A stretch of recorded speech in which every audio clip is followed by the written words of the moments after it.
Julia. For several years running, I offered free 10-minute Reiki demos at an annual health fair hosted by a local community college.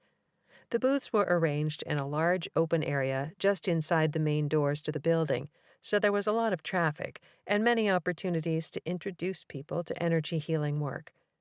The students were inner city kids, most of whom had significant struggles in their lives, but who were curious and energetically open. I received some of the most enthusiastic receptions and had some of the most profound experiences while offering Reiki to that community. From time to time, a crowd gathered to watch the sessions, complete with smartphones recording my every move. Initially, I thought this would be invasive for the person on the table, but after numerous comments that recipients didn't care and were able to tune out the environment entirely, I just accepted the flow of traffic without interfering. And I never asked for copies of the videos, which I regretted after Julia stopped by. She told me up front she was experiencing a lot of difficulty in her life and that I should brace myself. I assured her that I'd be fine, explained what I was going to do and what she might experience, and invited her to lie on my table. As always, I grounded myself, opened up my crown chakra, and set my intention to offer Julia high vibrational healing energy for her highest and greatest good. Everything was going fine. I was finding and working with blobs of static in Julia's field while her friends were gabbing nearby. As I was ending the session, I swept through her field and moved to her feet to ground her and reconnect her to the material world. There's an acupuncture point on the ball of the foot called Kidney 1, which is effective in releasing and draining out that which does not serve. I will often hold this point to help move out anything that loosened up and may be floating around the energy field during the grounding at the end of the session.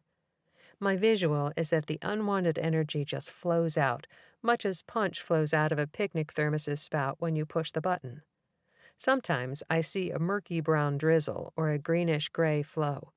Sometimes clients who have no idea what I'm doing will say something like, "I feel stuff moving down my legs, like all the heavy is moving out." I made contact with the Kidney 1 points on the bottoms of Julia's feet and set an intention to create a channel for anything else that wasn't serving her to move out.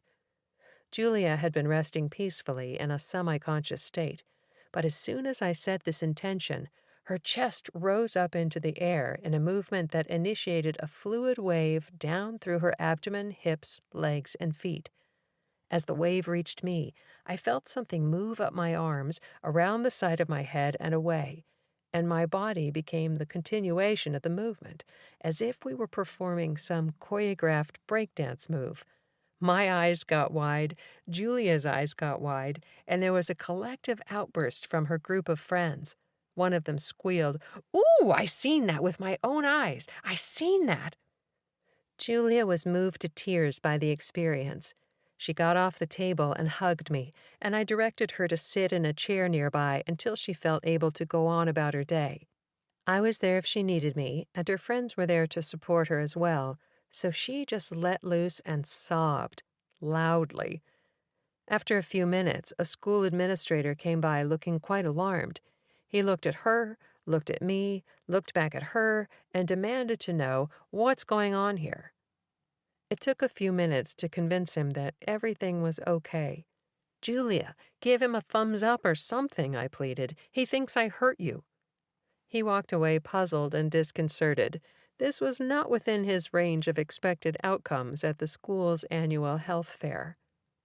It was around this time that I started making jokes among my peers about casting out demons. Someone experiencing extreme discomfort from some unseen force which could be removed at will might personify that force into a conscious, malevolent entity that needed to be chased away. But I understood that in these instances, it was just blobs of energy that did not serve, causing disturbances in my clients' energy fields. Stephanie.